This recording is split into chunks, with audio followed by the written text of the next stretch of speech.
Hi, everybody. How are we doing? No, ours. Doing great. You said he canceled. I don't know. Do you mind pulling up those homework questions for 6.2? Listen to me. No, stop arguing. No, okay, cool. Perfect.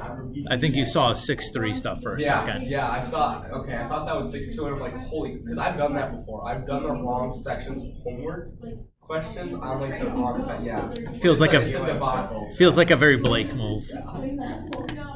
All right, everybody, how's it going? Let's try to refocus. Thanks. So you guys want to start with some questions from 6.1 or 6.2? We can start there. Blake? I'm doing 31B for 6.1 or 6.2? Okay.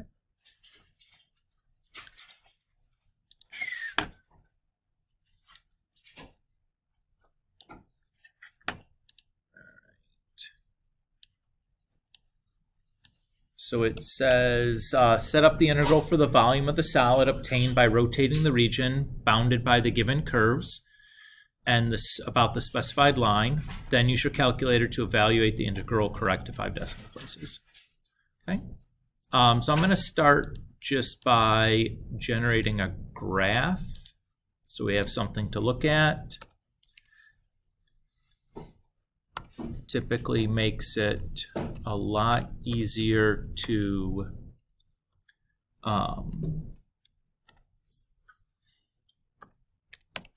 do anything where we have that.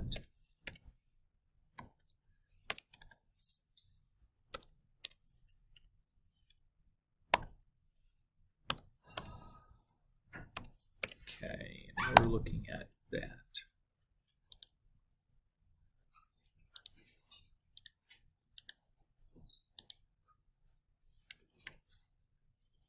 Oh boy, that's a lot bigger than I thought that was going to come in.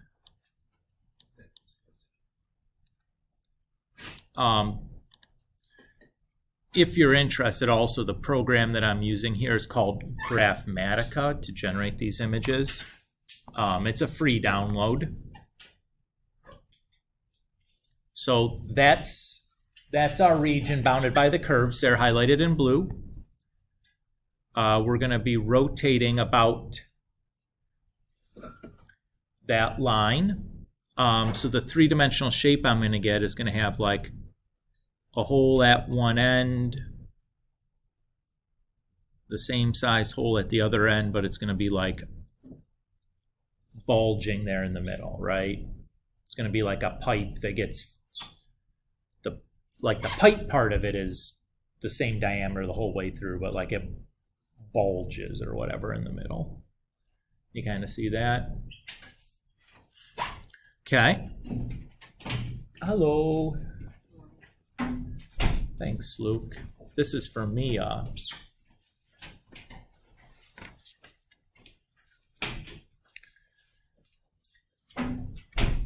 You're welcome. So we're doing 31B. So in general, since we're rotating about a horizontal axis, I want to integrate with respect to X.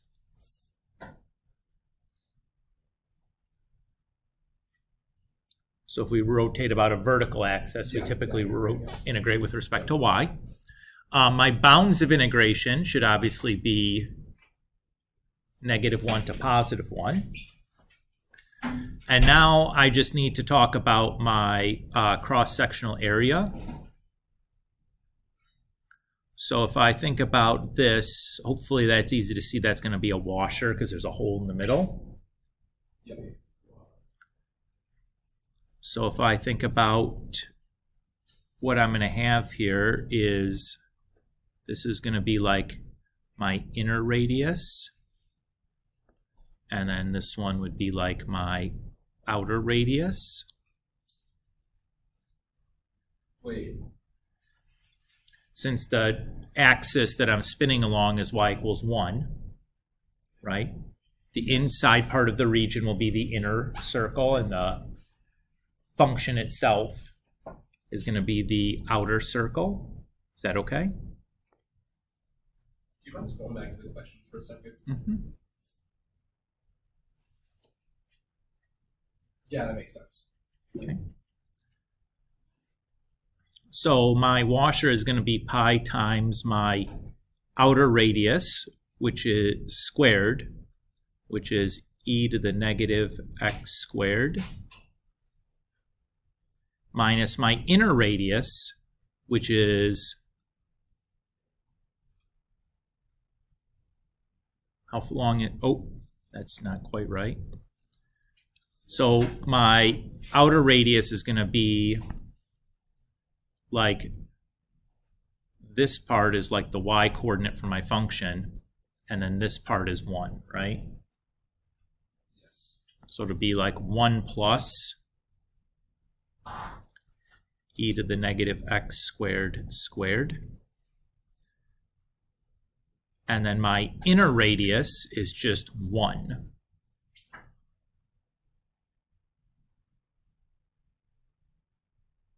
And now I could simplify stuff there, but since it's telling me to just type this into the calculator, I am not going to bother with any of that trash.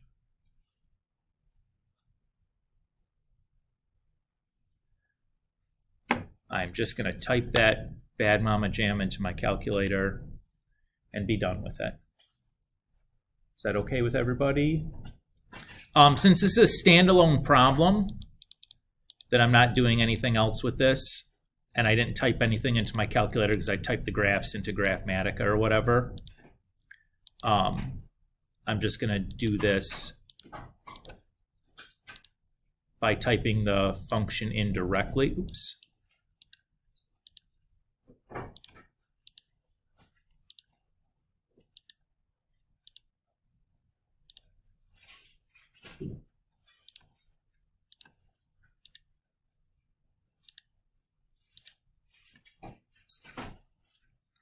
So I get, what does it want? 5 decimal places, so 2, 3, 4. So right there, 418,358.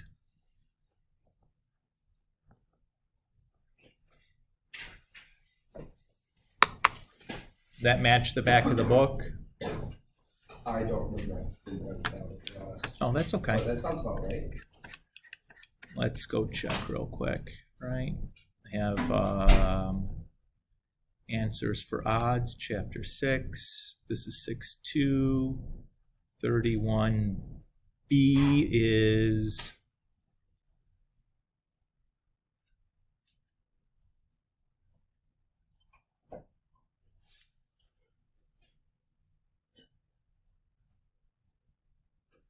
they have 13 and change. But I'm looking at what they entered, and it's like the same thing that I typed in. Go back to your. Yeah, it's like this. Did you put in the? I don't think that it's gonna matter, but did you square the 1? It doesn't matter though. Do radians and degrees count? Ooh, I mean, I guess that we'll try it. I don't know how it's doing the approximation. Nope.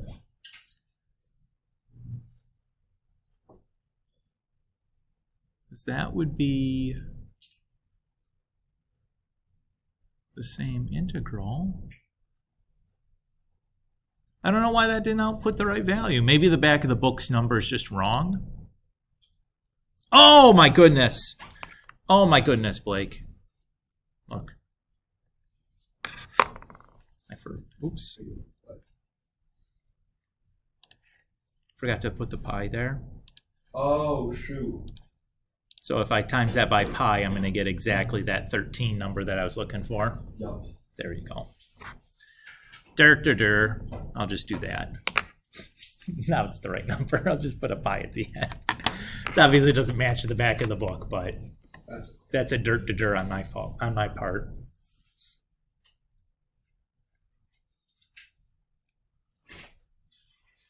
cool? Okay. Mackenzie, you're usually next.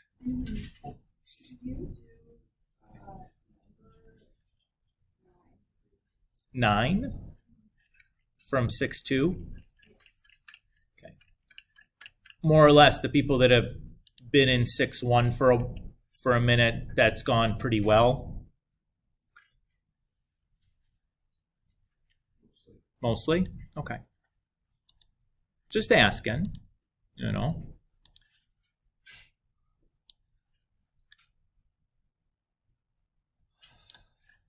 right, so do that.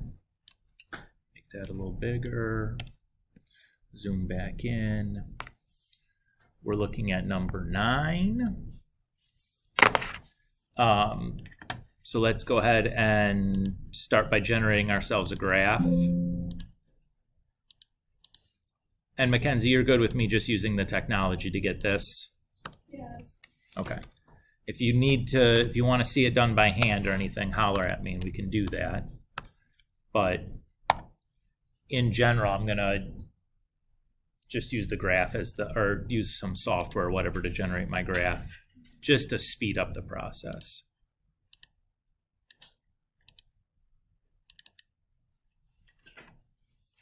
Okay.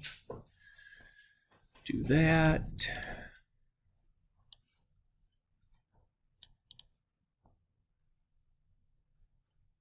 And then we're rotating about the y-axis.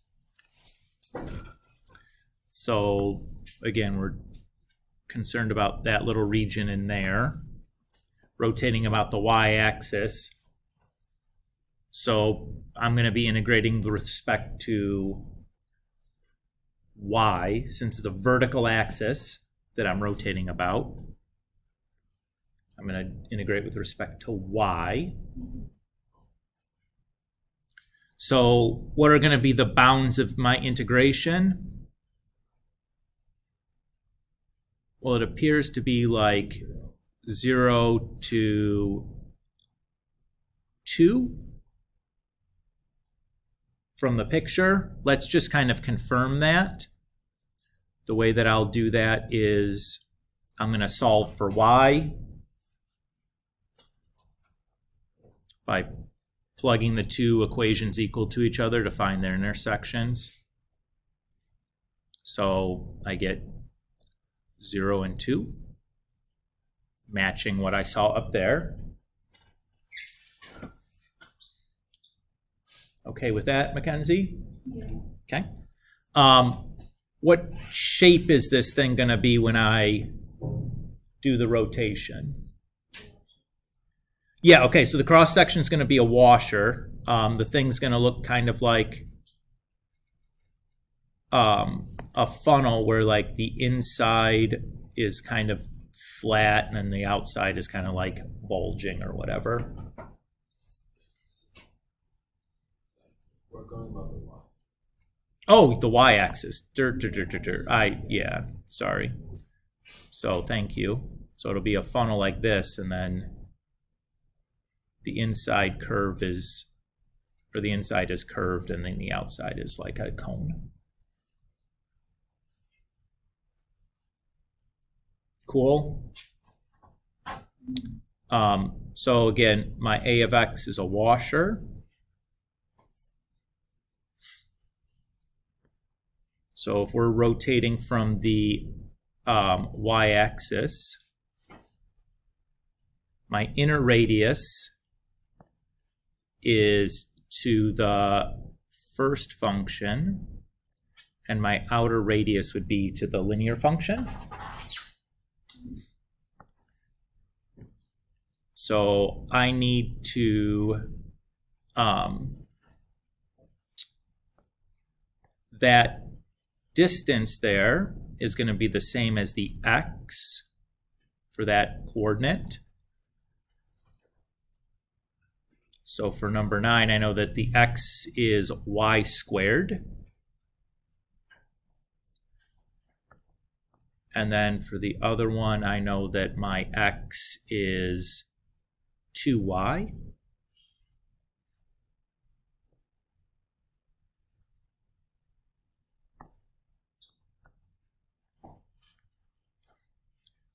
So my washer should be pi times the outer, which is 2y squared, minus the inner, which is y squared squared.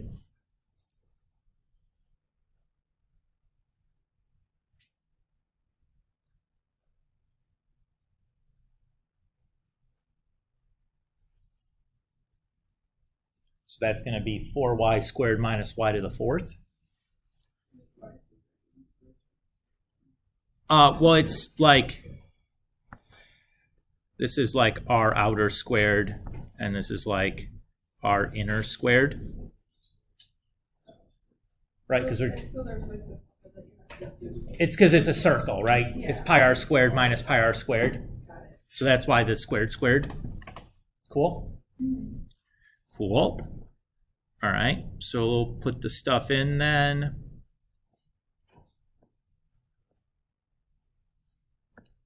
So there's my integral.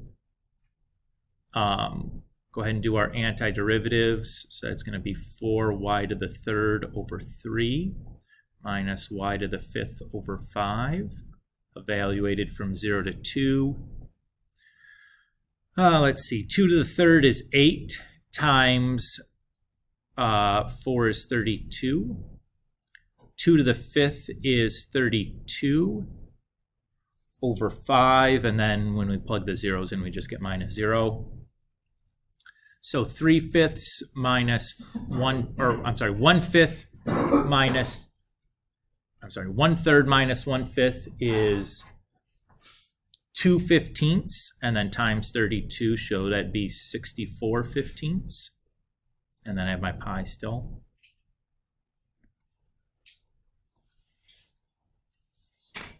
Think that's right?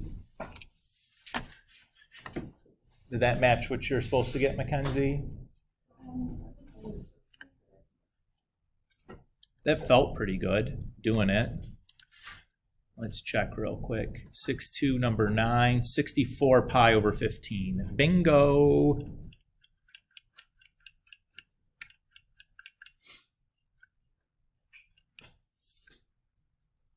All right.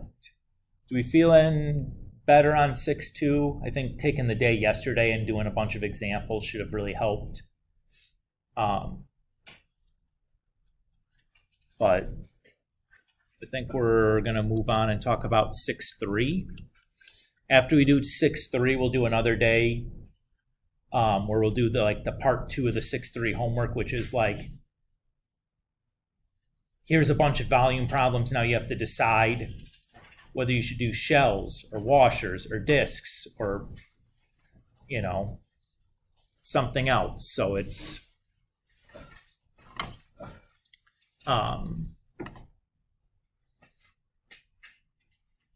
yeah, so that's the idea here in section 6(3).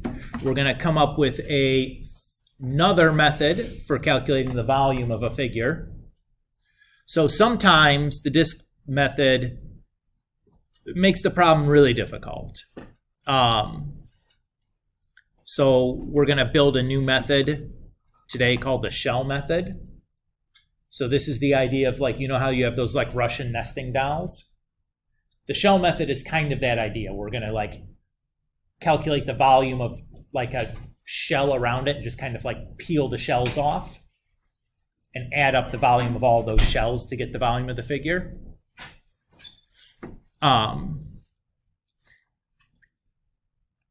So give you an example of a problem where the shell method is, well, where using the disk or washers that we've been doing is really difficult, would be one like this.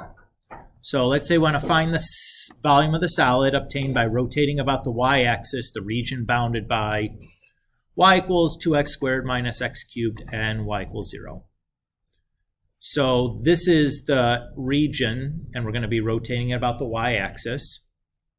So my rectangles that I'm building are going to be like different widths all the way down, but they're only with respect to one function. It's not like it's an inner function minus a left function minus a right function or something here. It's just like, what do I do with this?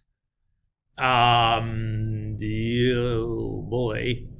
So I need to somehow get this written as in terms of x, if I were even going to attempt to do that. Can you solve that equation, to get the x by itself? Boy, I sure couldn't without like doing some research. I'd have to look up like the general formula for solving a cubic, which is not trivial. It would be a big mess. So on a problem like this, I have a question for your book. okay. Really quick. Sienna, you haven't sent us your book. Can you pick a number like 1 through 100 just so we can put a filler in? No, Thank you. 42. 42 is already chosen, so we're gonna have to go with 40. Thank you. Whenever you're asked to choose a number, Yeah. it's 42. It's the ultimate number.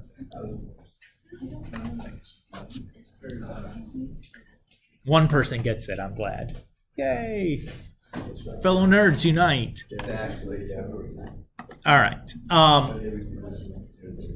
So we have this problem that like, okay, this looks like a, we'll integrate with y, build my rectangles, okay, but now I need to rewrite this in terms of x, and that's really hard, and to get the, it's just like, oh boy, this is like looking like not, I don't know what to do.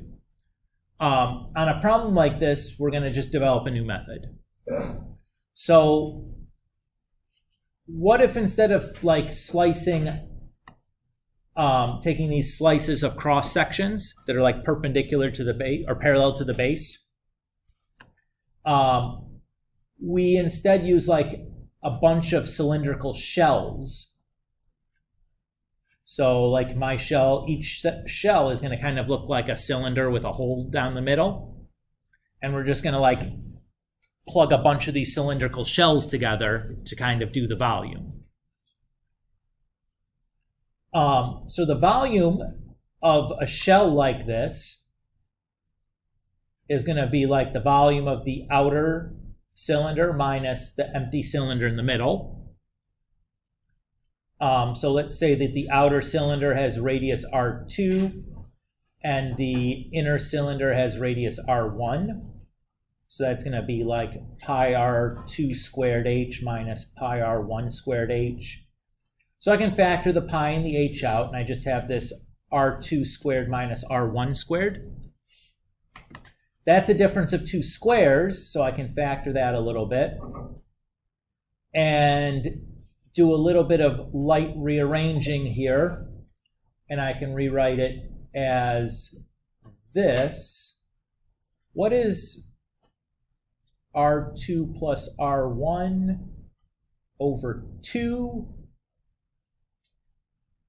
That's like the average of the two radii, right? We're just going to call that cap R. And R2 minus R1 is like my change in R. That's going to turn into my delta R. So this is the volume formula for this figure, where R is like the average of the inner and outer radius. Is that R or delta R? At the end? Well, delta R is just the difference in the two radii. Okay, yeah, I see. So if I want to think about calculating the volume for this, then 2 pi r is the circumference for a circle. H is like the height, and delta r is going to be like the thickness of my shell. So basically I'm taking this thing and I unfold it into like a rectangle, where the dimensions of my rectangle are 2 pi rx by delta x thick by f of x tall. Is everybody okay with the unfolding here? All right. So let's look at an example here. So let's say we have our function here is this f of x that's bounded by the x-axis in between x equals a and x equals b. So I get this fella here, and I'm rotating about the y-axis. So I end up with like this thing as my three-dimensional shape, right? I got the tube through the middle, and it kind of like gets wider as it goes down to the base. So it kind of looks like a cap of something, like like a squeeze bottle. You guys buy that?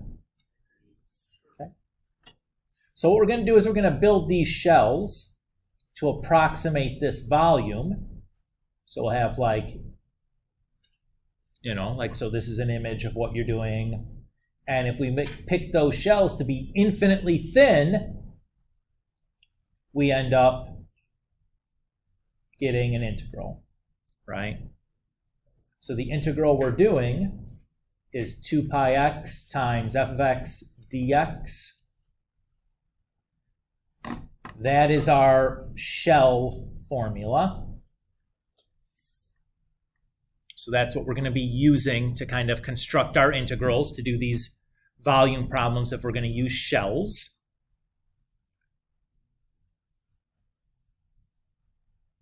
But again, what is this really? It's just like the volume formula for a one of these empty cylinders. So it's 2 pi x is the perimeter or the circumference of the cylinder. F of x is the height of the cylinder, and the dx is like the width, right? So let's look at an example here. Wait, how do we get to the integral? I mean, like this, how do we get to the sum and the integral from our volume equation for the shell? So this shell here is like pi, or 2 pi, and then the value for x. So that x would be like b, or I'm sorry, this one right here. And then times the height, which is for the curve, which would be f of x at that spot. Okay. Okay. And then the width of it is the delta x. And we're going to add up each one of these then, calculated the same way. That's my sum. And if we make them like infinitely thin, we end up with the integral, right? Does that feel okay? Yeah. Okay. So again, it's like a different picture drawing exercise now, which makes it a little bit trickier, but that's okay. It's just different. It's not really any harder. It's just a little harder to like visualize from the two-dimensional thing what you're getting here. Okay. So let's say we want to find the volume of the solid obtained by rotating about the y-axis, the region bounded by 2x squared minus x cubed, and y equals 0. So this was the problem that we started with at the beginning that we acknowledged was going to be not very realistic to do with discs or washers or whatever. So let's envision what we've got here. So this is my curve, right? Going from 0 to 2. We're rotating about the y-axis. So our x value is like this distance. And at x, our height is 2x squared minus x cubed, right?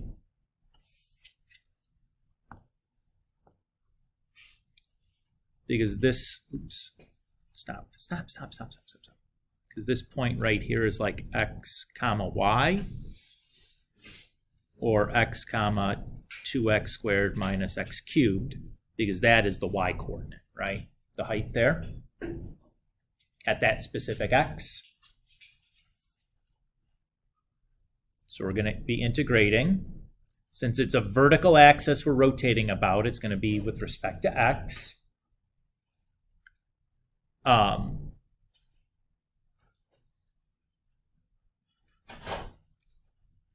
We're going to go from 0 to 2.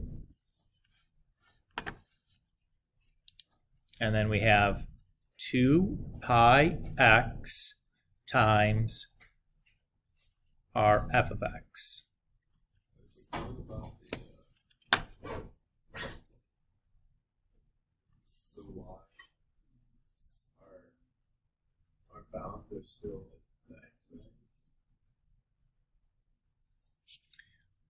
Yes, and it's because like when we're building this out, the next cylinder is just going to be like there. It's just going to be moving over. They're just getting wider each time. So we're integrating with respect to x because we're. But if we did like water, then it would be the bound would be y. Yeah, Okay. yeah. I mean, think about how we're building our cylinders. We're dropping them in. They're getting wider each time, right? So with x, if we're building cylinders like horizontally, like they're coming, you know, like we're stacking them in the, you know, the other direction, then we'd integrate with respect to y. Does that feel okay? It's basically if your cylinder is vertical, we're going to be integrating with respect to x. If your cylinders are horizontal going in, then you'd be going with y. So here's our integral that we're going to do. So I'll take out the 2 pi and distribute through the x.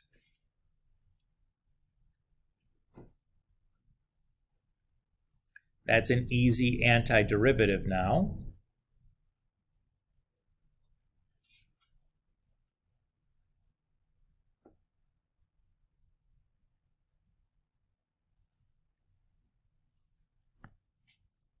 I can simplify that part real quick.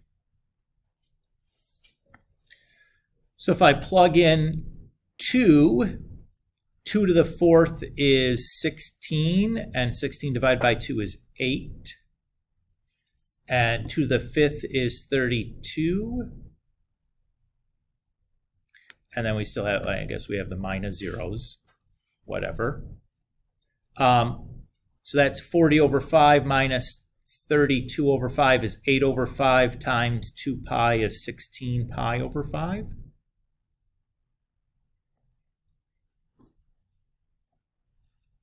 So again, integral part, pretty easy, right? The hard part was getting to that. Mackenzie? Yeah, of course.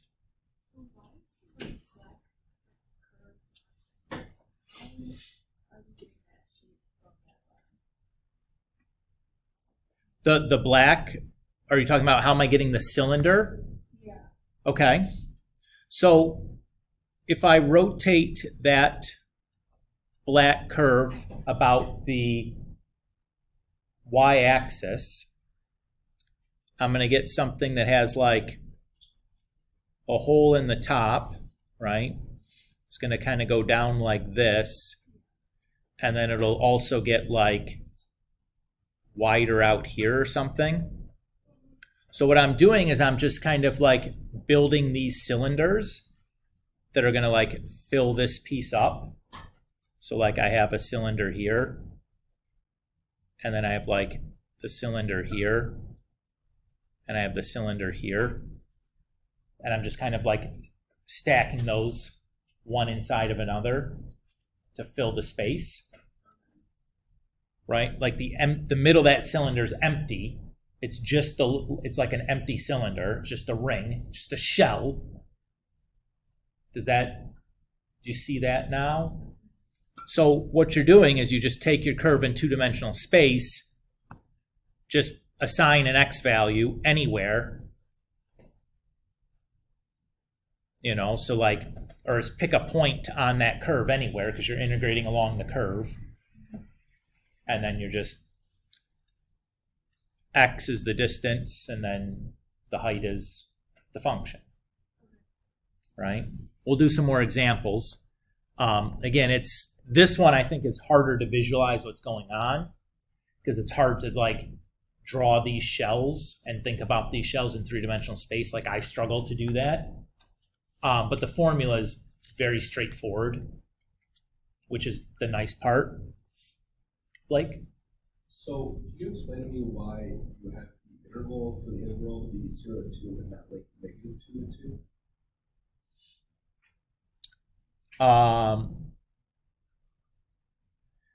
Yes, because x is the radius for the cylinder. So I don't need to, like, if I went negative 2 to 2, like, I would start with, like, my first cylinder would be like, you know, would be like, woo, big, right? Okay, yeah, I see. So we're just going really from, like, using the functions interact, you know, like the intersection of the x-axis and our function is 0 to 2. That's going to just be the bounds for my integral.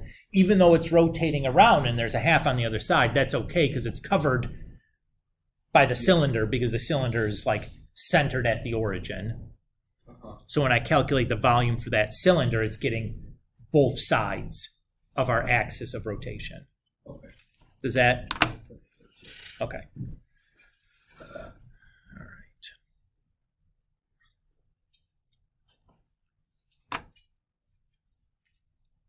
All right. So let's look at the next example. So here we are going to use, did I skip an example? No? Okay. Oh, I did skip one when I wrote them in. That's fine. We're going to use cylindrical shells to find the volume of the solid by rotating about the x-axis this time. And the region that we're interested in is the region between the x-axis and the function y equals root 2. So since we're rotating about the x this time, what are we going to integrate with respect to? Y. Right? So it's like the opposite rule as with the discs and washers. So what we're looking at here, this is our axis of rotation, right? So I'll pick some arbitrary x. So that's the height of our or the radius of our shell, right? Uh-oh, what just happened? There you go.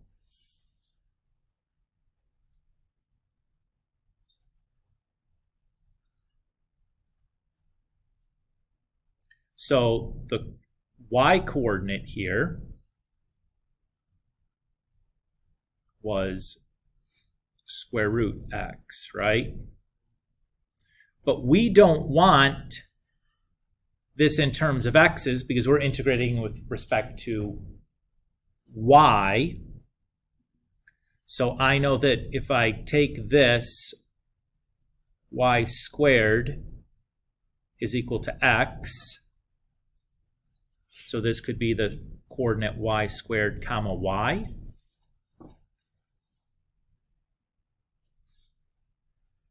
So that's how that we're getting the shell radius is y.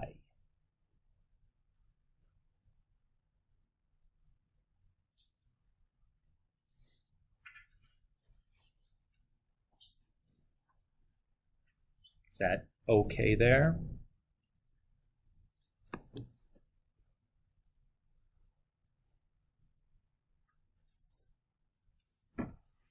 Okay. The height of my cylinder then is going to be this distance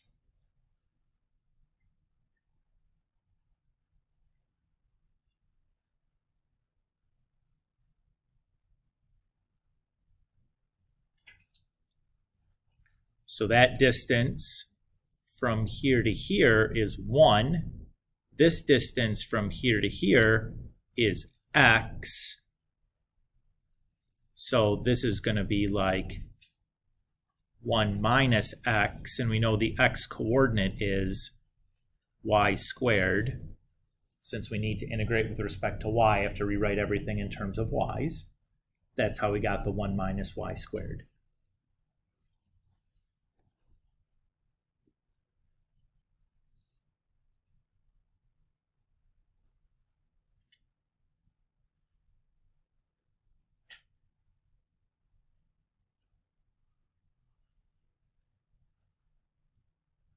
And then we just need to assign the bounds of my integration. So my integral is going from 0 to 1 on the y-axis. And now I'm all set.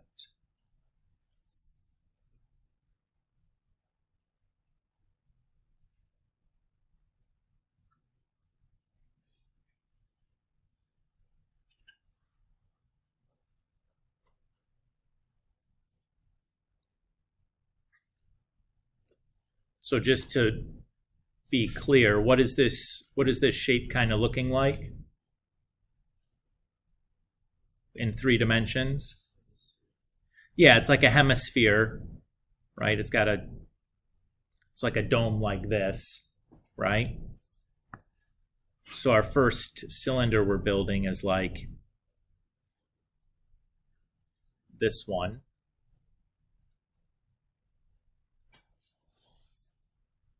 And then the next one will be like, you know, that one, and we're just kind of stacking up our cylinders.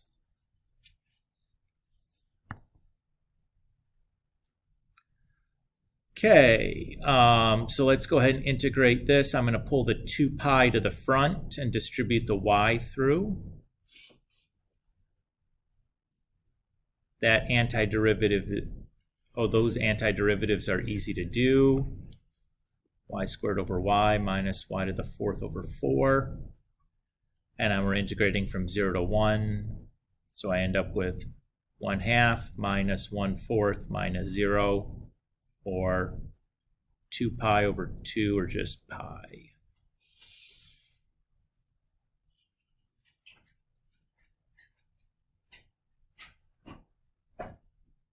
Oh, goodness gracious, that's 2 pi over 4, right? 1/2 minus 1/4 is 1/4. So I should have pi over 2. Sorry.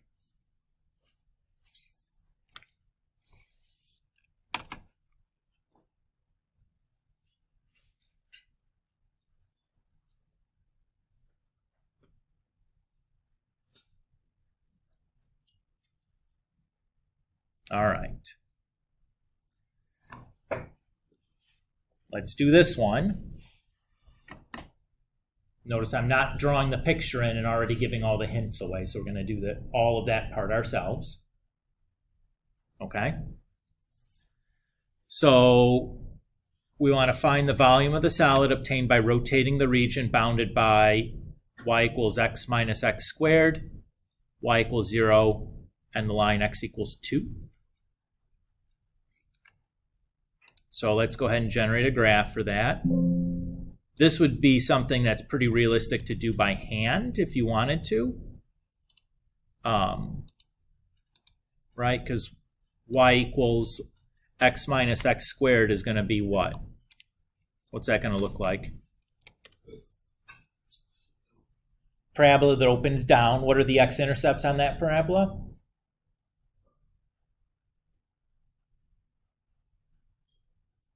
Zero and 1. Right? You just set it equal to 0 and solve. So there's that. We have y equals 0, and then x equals 2.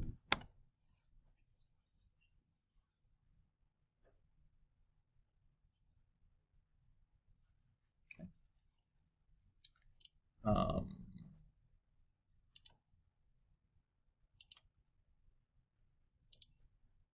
That was too many. One zoom is, I guess, all we're going to get. Okay, and drop that in.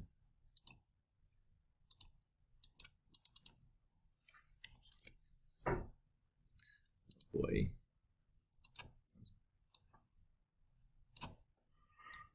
Come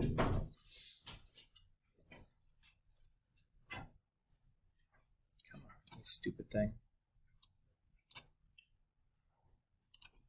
what happened there. Okay. All right, so what's going on here? We're going to get, that's the part that we care about, right? And we're going to rotate that about the line x equals 2. So what is my shape going to look like there?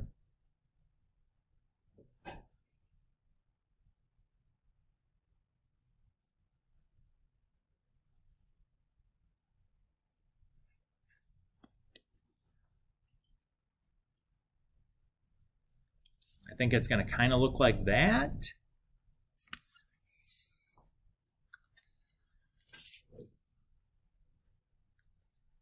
Like a hole in the top, and then that's like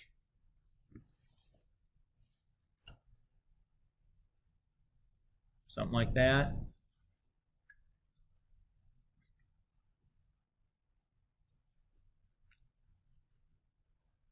Is that okay?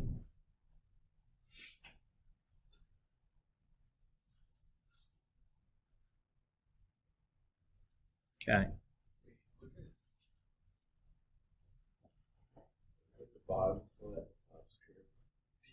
Oh,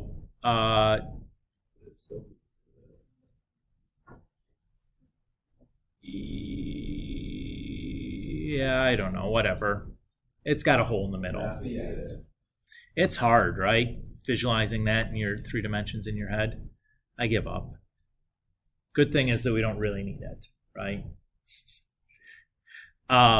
So we're rotating about a vertical axis. So if we're doing shells, we would use a dx.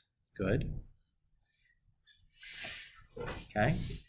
And the length of my function is from 0 to 1. So that's going to be my integral. So if I pick like an arbitrary x here, that distance is going to be the radius. Everybody's okay with that? And then the height of my shell is that distance, which is just going to be the y coordinate there.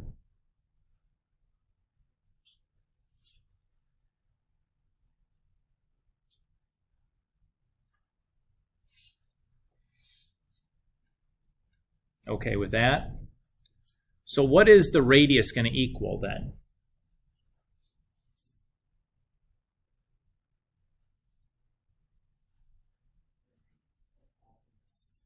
So the radius goes from the axis to the point that we picked on our, inside of our 0 to 1 range.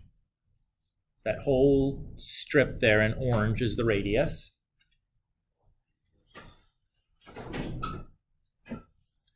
Okay.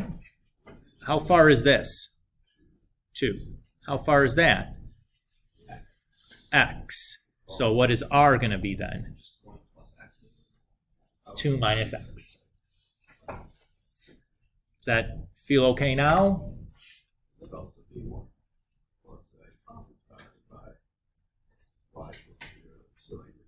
1 plus x is going to be over here, right? Oh, wait. Okay. So 2 minus x. Yeah. That would be okay. You get to the same spot.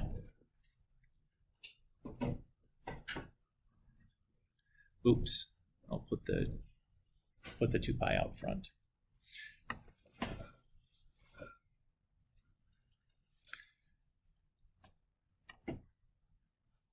How am I going to do this integral? Foil it out. Yeah, dead on. I keep asking these questions because, well, they come up a lot. Oh, I can do this all in my head, can't I? So that's going to be x cubed, and then minus 2x squared, and then minus another x squared would be minus 3x squared. and then I have a 2x at the end, right? Yeah.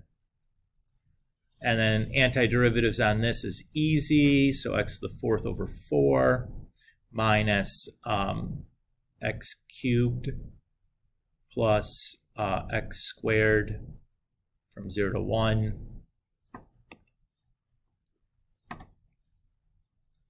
So I end up with 2 pi and then 1/4 minus 1 plus 1, and then minus 0. So it just turns into 2 pi times 1/4, which ends up pi over 2.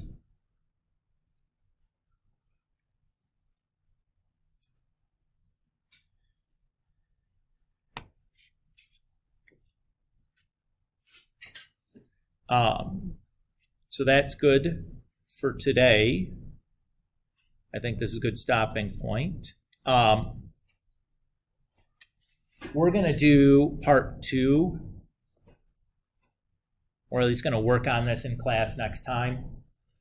So part 2 of the homework is just like it gives you a problem and you have to decide which method to use on it, which is the hardest thing in chapter 6. If you get one of these volumes of rotation problem, it's like, is this a disc? Is this a washer? Is this a shell? Like, what should I do here? So we'll do some of those, and we'll work on that in class next time. In the interim, try some of these, even if you only try a couple. Try a couple before next time. Try to do some of these shell problems, just so you can kind of get the hang of the setup. Even if you only get through like 3 or 5 or something, like, it's okay. Do a little bit. It'll make what we do in class next time much more productive. And if you want, shoot, we have a lot of time left still, right? We have like 20 minutes or something. Do you want to do 3 together? Yeah, we can do that. We got the time.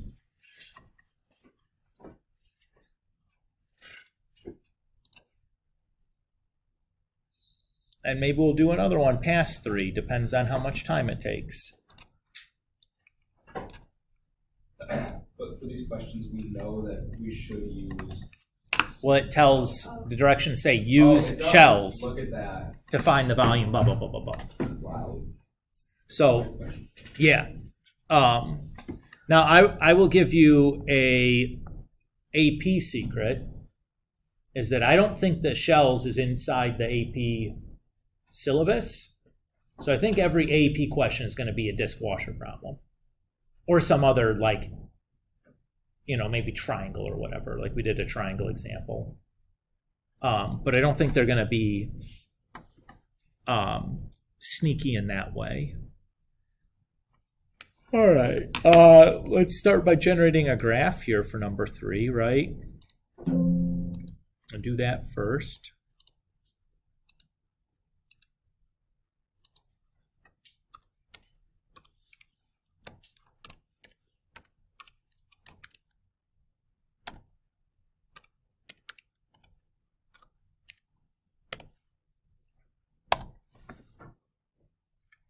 Okay.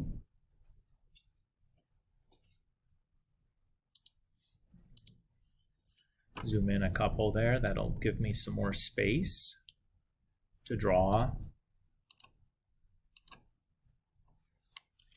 I wish when we drop these in that I could control how big they were or something a little bit easier. All right, so, oops.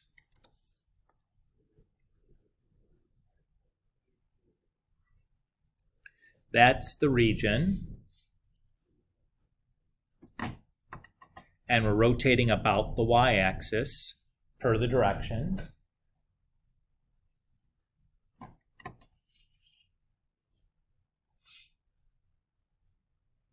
So if I look at this, what's this going to look like?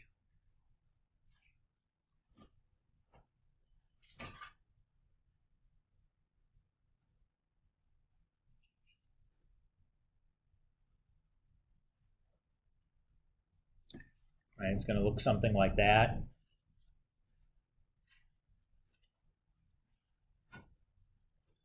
It's going to be a cylinder with like a Hershey Kiss or something taken out of the middle or something.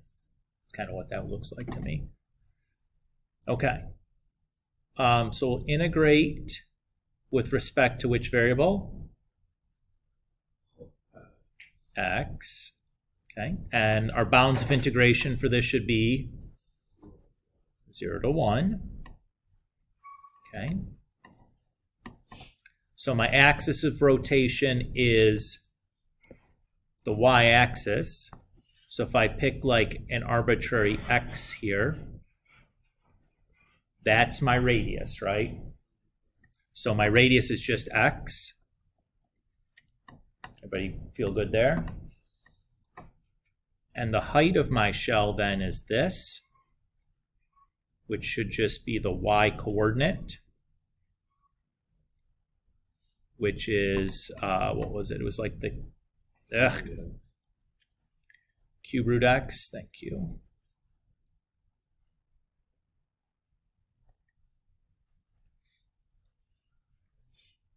So we have, oh boy,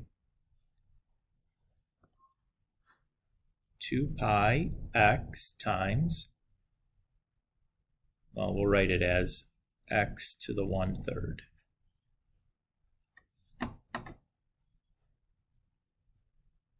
Does that feel okay with everybody? In the interest of being able to do more stuff together, I'm going to stop here, let you guys handle the integration part, and just we'll set up the next one. Does that feel like more what we need? Right, like the integration part's usually pretty easy on these, and that one certainly is. There's nothing sneaky going on there. So for 5, I have y equals e to the negative x squared. Y equals 0, x equals 0, and x equals 1. Oh, I guess I need to get rid of that stupid grid. And then zoom in a little bit. That looks pretty good.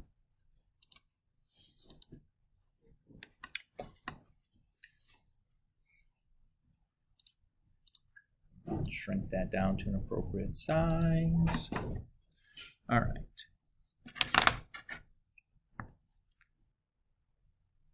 So this is the region that we have. And again, all these problems, it said we're going to be rotating about the y-axis.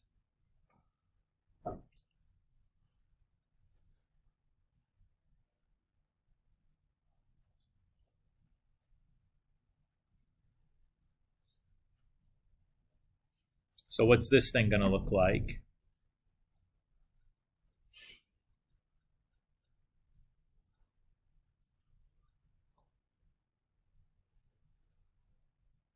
Something kind of like that.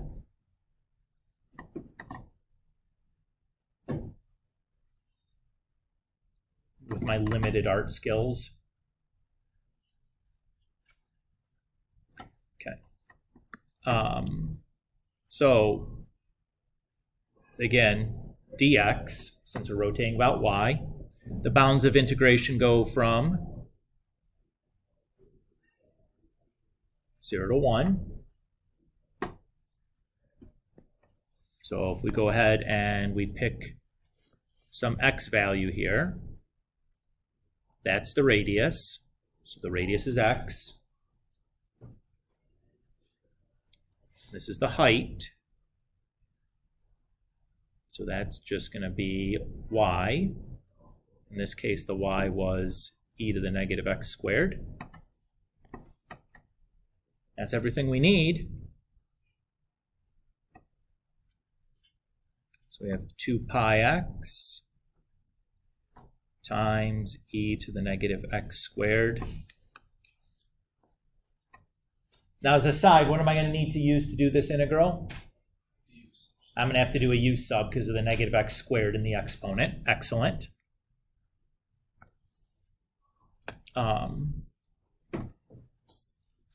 But the setup on these is not so bad when it's like a relatively easy figure to look at. What else did I ask? 9 is the next one. You want to set that one up too? I don't want to do all of them for you though.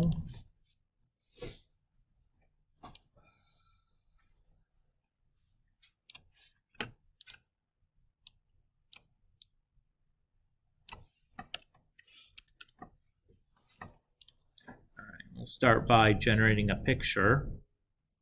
Ooh, that's a tricky one to generate. What's x times y equals 1 going to look like? Yeah, y equals 1 over x. Great. Which is the same thing as like a hyperbola. So it'll look like that. Good eye. Was that Mackenzie? Good job, Mackenzie. So this is our figure, and we can probably not too much zoom in. Do that.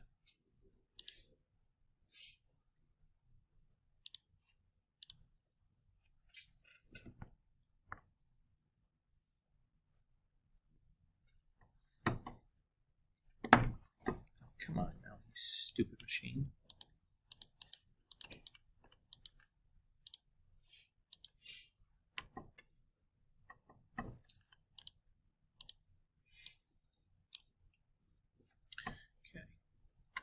So this is the region that's bounded by those curves.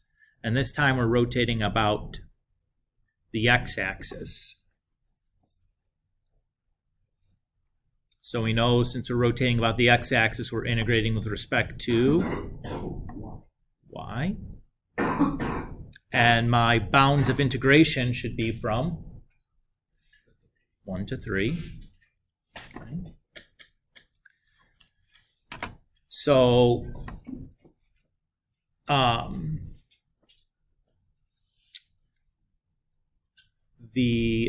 okay, these are always the hard ones. So if we pick an x here,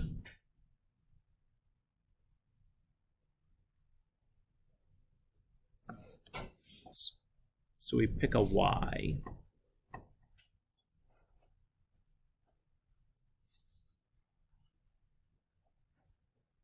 So that's like my radius, and that's like my height. Everybody's okay with that?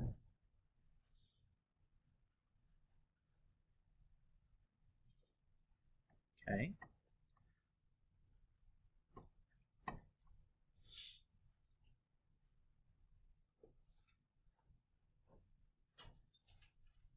So the height is the same as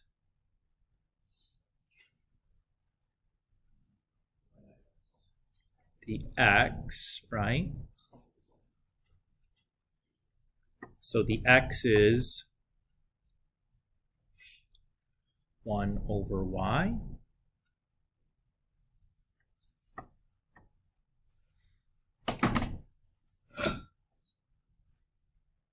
Everybody's okay with that? And our radius is going to be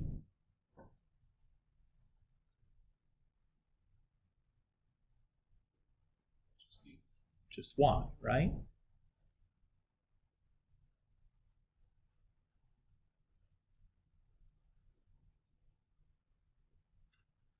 That would be something like 1 plus y. Well, because this height is the same. Well, we're integrating with respect to x-axis. So like this is the axis of rotation, right? Down here.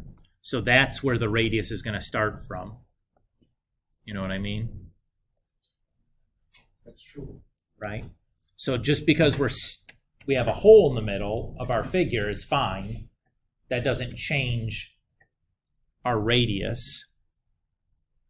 I don't think. Or at least it wouldn't seem that way to me. But that makes me nervous. I worked out all these problems at one point. Let's go look real quick before I make a fool out of myself. Any more than I usually do. Some days I have really good days. Some days they don't go as well. Okay. Why? Oh, I'm looking in 6.2 still, 6.3. Oh, good. That is all right. Good. I was going to be real upset if that wasn't correct.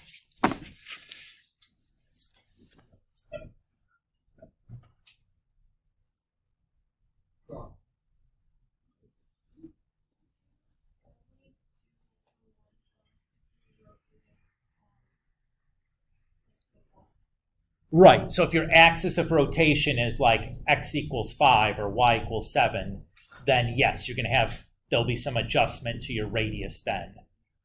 If it's just from one of the axes, though, your radius is probably just going to be the x or y. That's a pretty common pattern.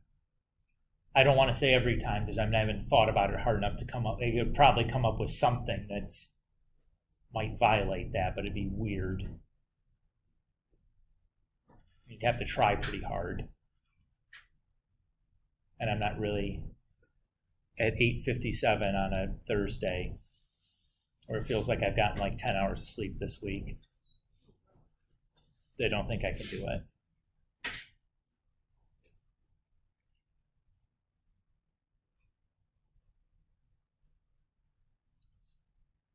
What do you guys, is it feeling okay?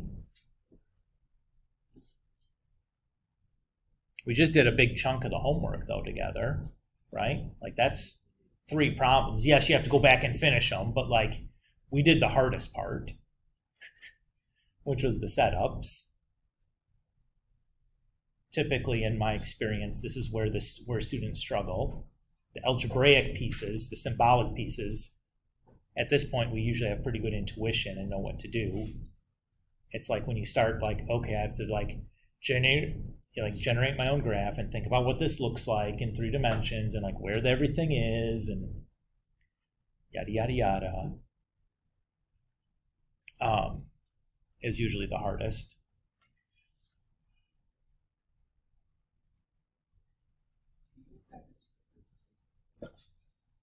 To number 3? Sure.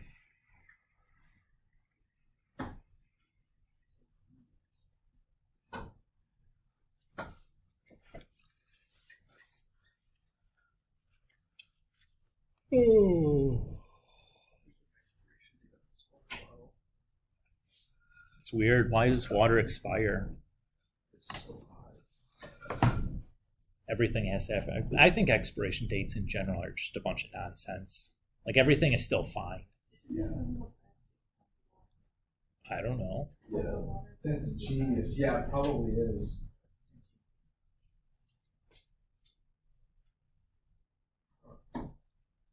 It's just to escape liability. Yeah. Where it's like, yeah, 1 in 10,000% chance that something goes wrong. Well, if we just put an expiration date on that, if you continue using it past the expiration, it's not our fault anymore. I think it's all for lawyers. Let's do 13 and then we'll call her quits because I think this one is a little bit sneakier. All right, so 13. What is that first function going to look like?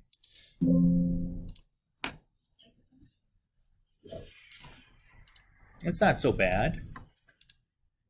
What's it going to look like?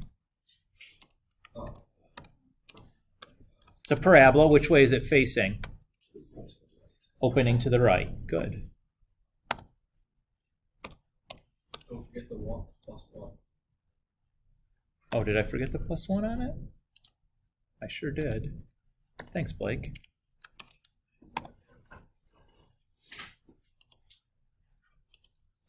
Get out of there. Okay, that's probably good enough.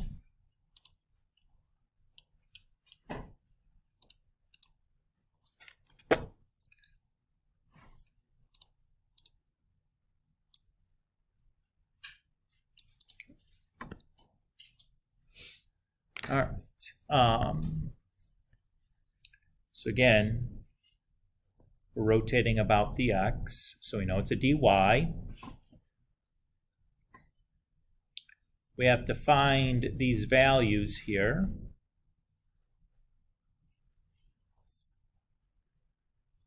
How would I go about doing that? I'm not quite sure. So I'm going to plug, I'm going to plug 2 in for x into my, oops, that was a minus though. So I subtract 1 from both sides, and then what do I do?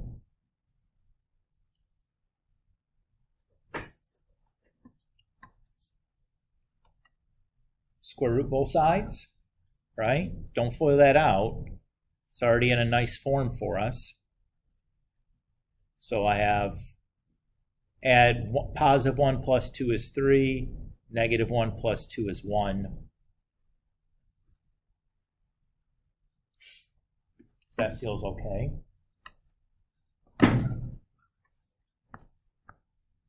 So far, so good? Okay, so I'll pick like an arbitrary y.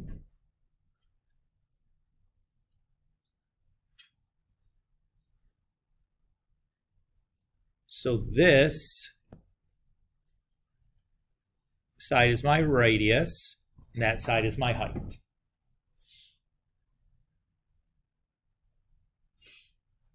Everybody's okay with that? And this is the point 1 plus y minus 2 squared, comma y.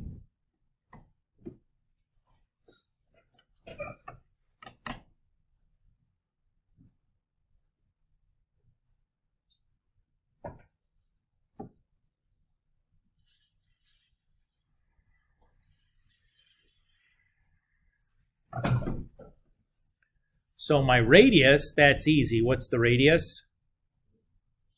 Y. But h is not so easy, right? What's h going to be?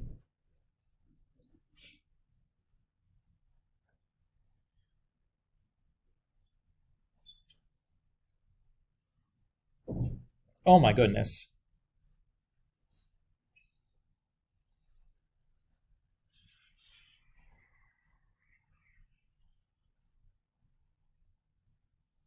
I'm so dumb. Right? Oops. Use the thin one. That's h.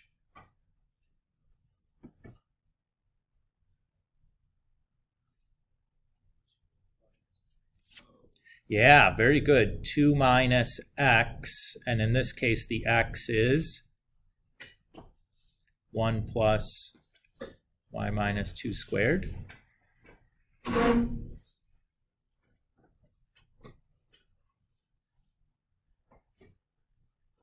How did I know that my h had to be going right rather than left?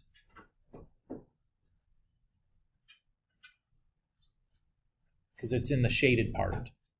The h has to be covering the shaded part, right? It has to be covering the region. So there we go. So we have 2 pi y times 1 minus y minus 2 squared dy.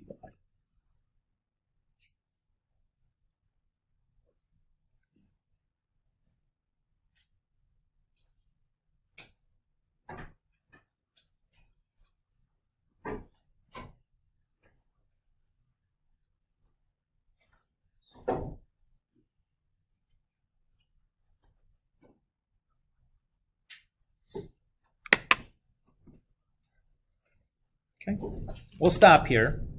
This feels good.